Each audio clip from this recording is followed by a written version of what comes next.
So I'm back from holiday, and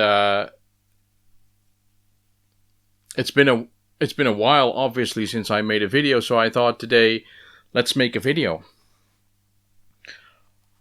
Although I haven't even bought anything, and it's Friday, gym day, as you know. And I went game hunting with Mark. Well, game hunting. There was what I thought was a new thrift store. My mother told me about this new thrift store that I didn't think I'd been there before, but I went there with Mark, and both Mark and I, when we stepped in the door, thought, all right, we've been here before.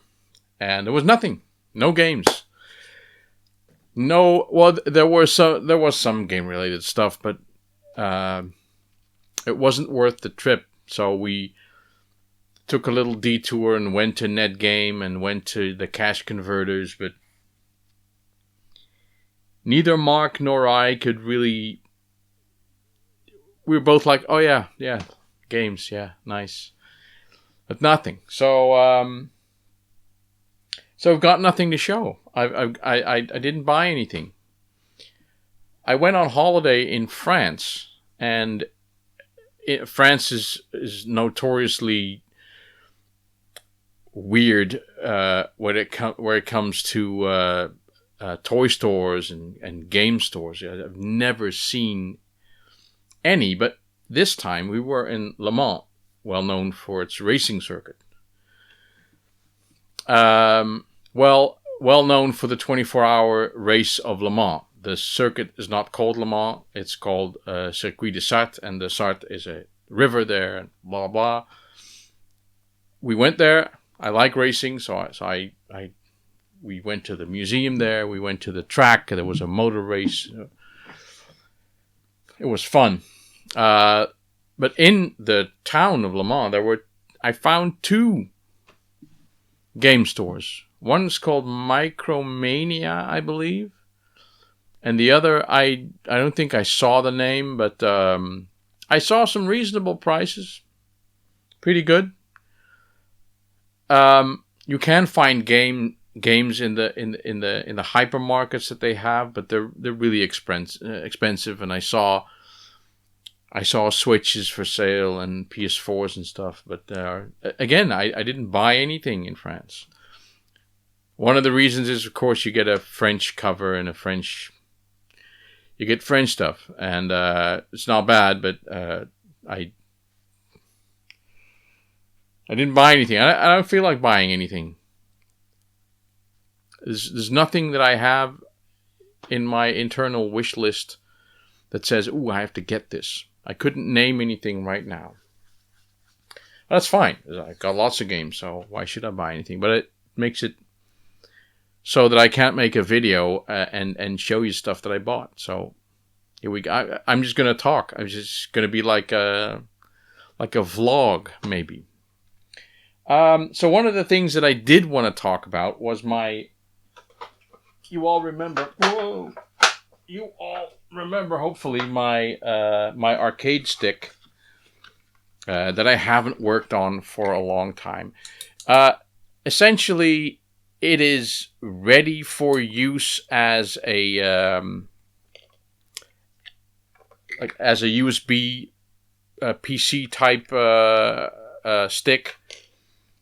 The last time that I look, the designer, this is the thing, and this is the inside, and the original design says that I cover the back in a way so that I can open it, so that I can still have access to the inside. And someone said, well, why don't you get one of those piano hinges, and you can just open the top like a lid, which I thought was a pretty good idea. And I went out to get one of those piano hinges, but they only come in fixed lengths, and you can't really shorten them because the ends there's a little rod in the center, and the ends are constructed so that the rod stays inside, and I can like saw it in half and make it shorter, but then I would miss the end, and the rod runs a risk of falling out. So, and here's the thing, right? I can't decide. I can't come to a decision about what I'm gonna do. I did buy some small hinges, which I could use perfectly. The wood on the side is a little thin, so screwing this into the side, I would run the risk of having the screw protrude to the outside, which of course I don't want. So I'm going to have to find a way to make this thicker, like put rings or washers in.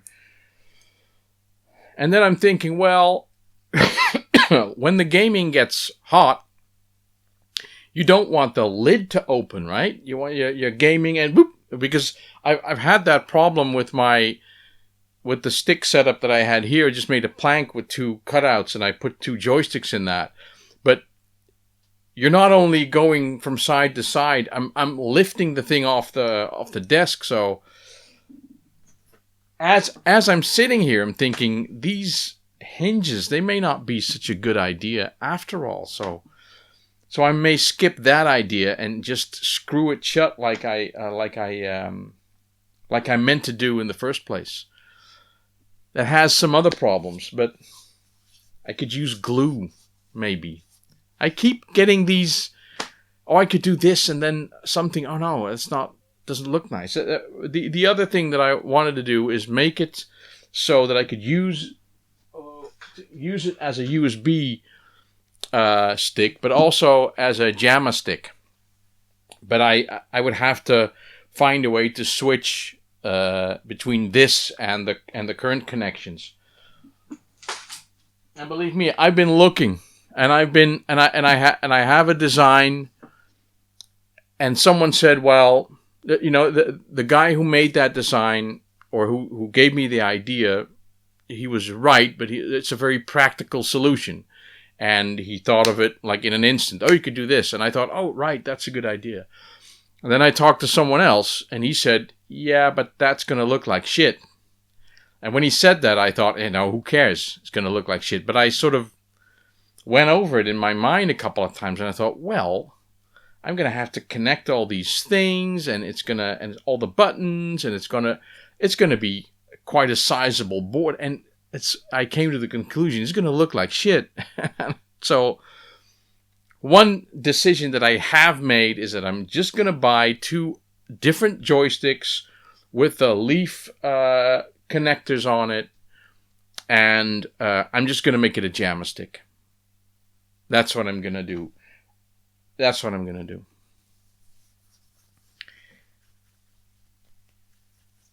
I'm thinking that since it's serviceable now, I could plug it in and it would work. So, but I haven't even tried that. But I could do that and then try a game of Robotron on MAME on my PC. And if I'm really enthusiastic and think, oh God, I have to have this, then maybe that will change my mind. But for now, I'm thinking, no, I've got this 19-in-1. That's got Robotron on it as well. So I'm probably gonna just make it a JAMA stick and forget the whole USB. I just have to make another one, right? I just have to make another one. And that will never happen. Okay. So that's an update on the stick. Maybe I'll try it this weekend. I'll try and finish it this weekend. How about that?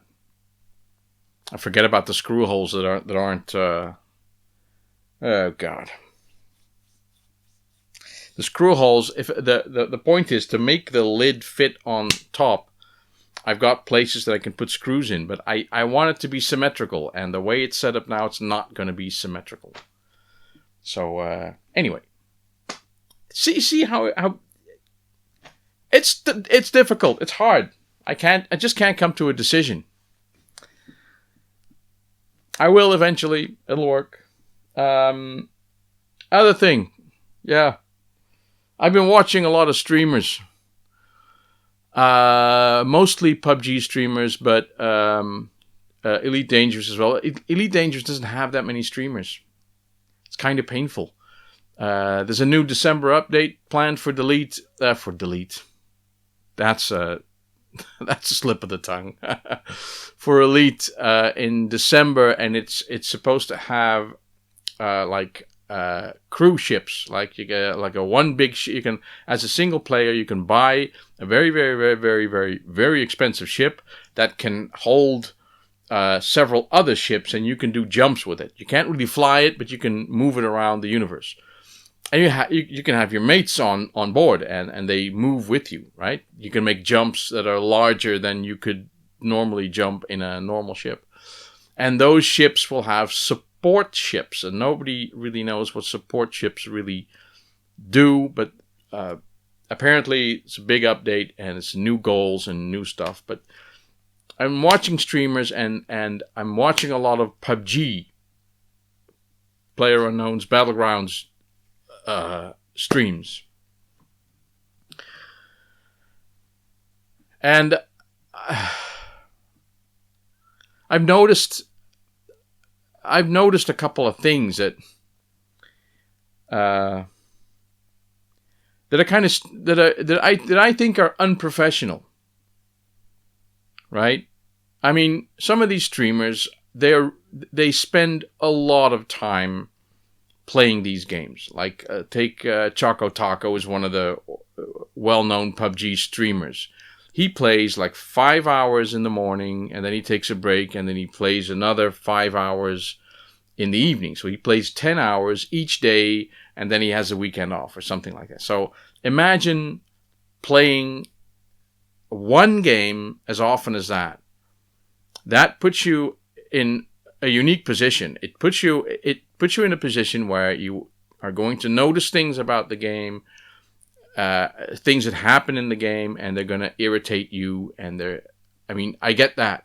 That comes with having a job, right? There are things that irritate you, and there are reasons for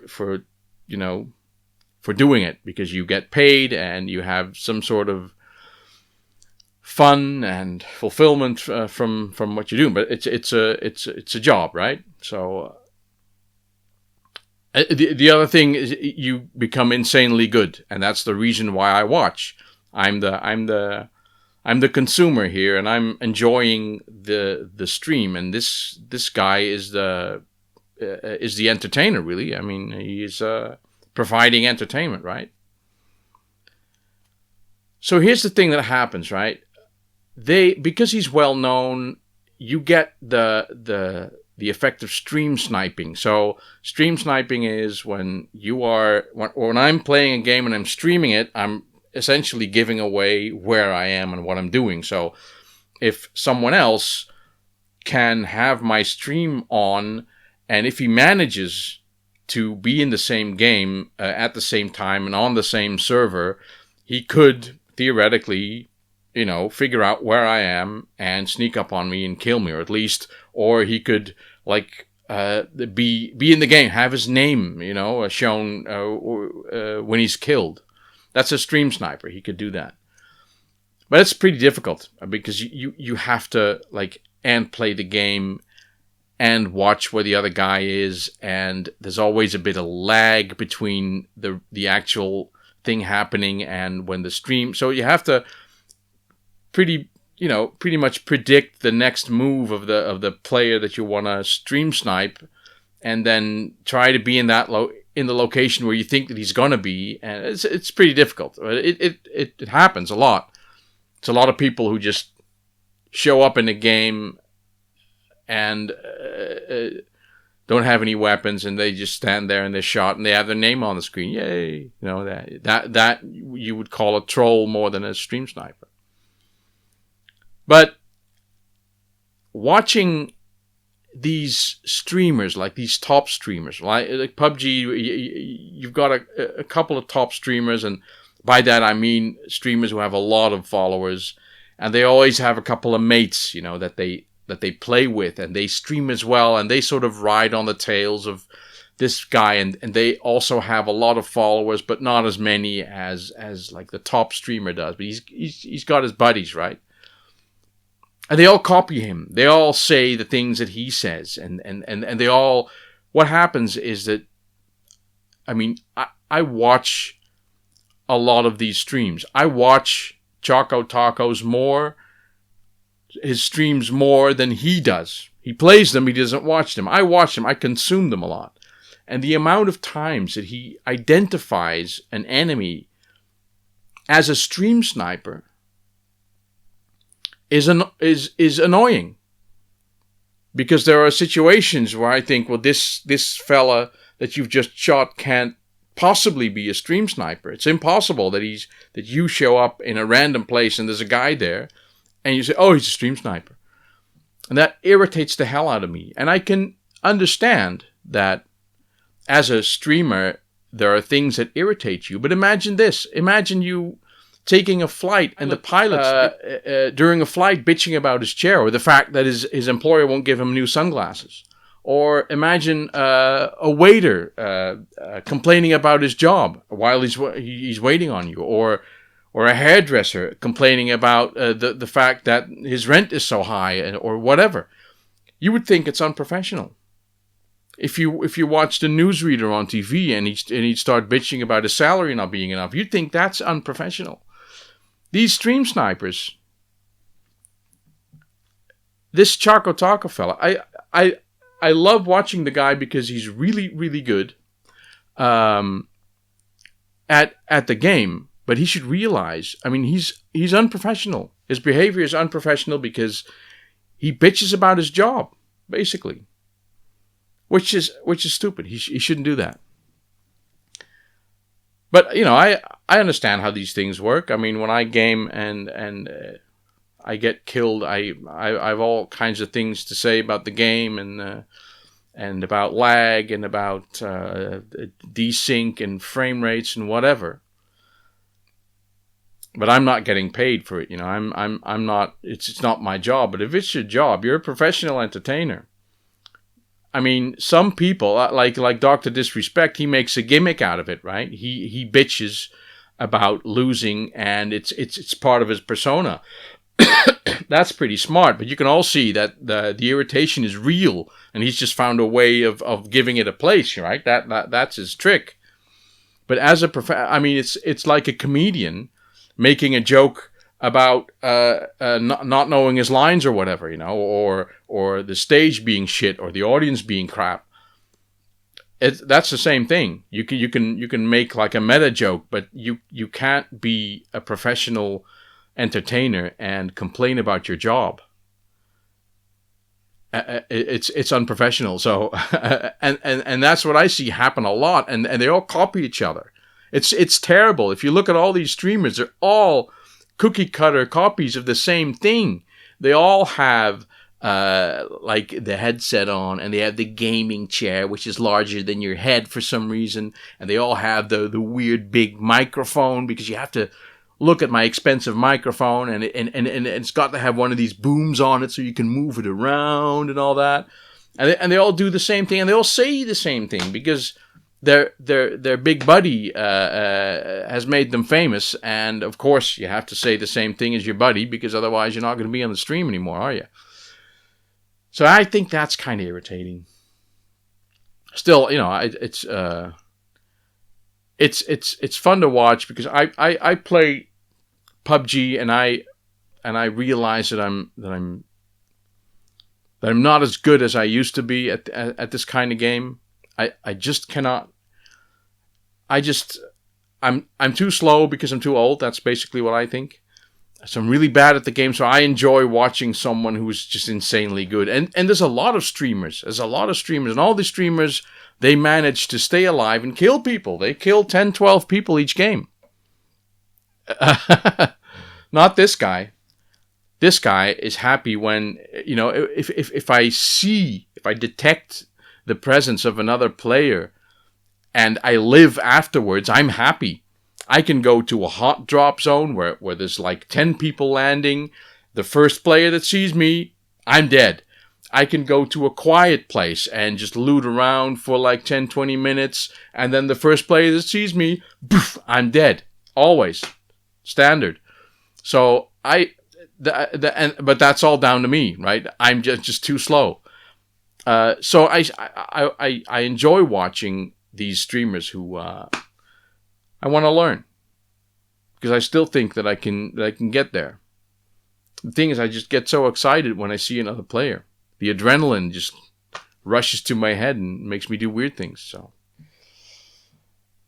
anyway, PUBG, I can see the addiction, as it's a cool game. I've played a lot of Arma, and Arma is basically Arma is a stretched out version of PUBG. It can take a long time. There's no end to it until the server restart. PUBG is like half hour, 20 minutes, boom, next game. So that's pretty good. I think last thing probably that I should say is that I've been thinking in my head of continuing the programming series that I'm on. That's been dead in the water for quite a while now.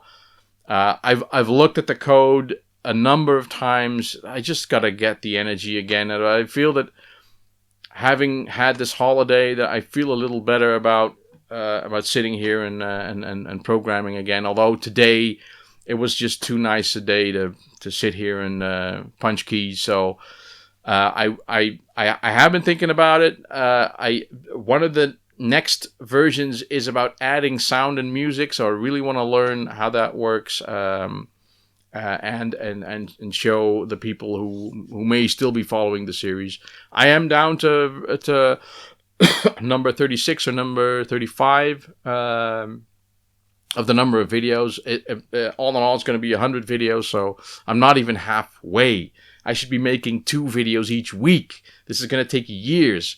So I hope you'll stick around for this and see the end, because this channel has been going a long time.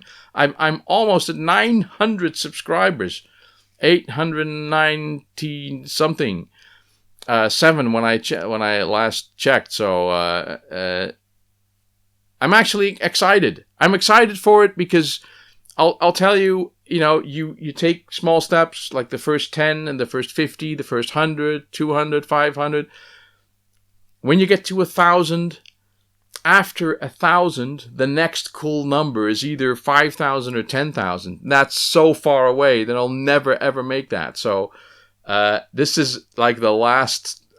I think this channel's going nowhere. So 1,000 is going to be the last thing, and I've never done anything to celebrate like a number of subscribers that I've had. But maybe I should do something for 1,000. I don't know. I wouldn't know what, but I don't know. Maybe I'll bake a cake or something. Anyway.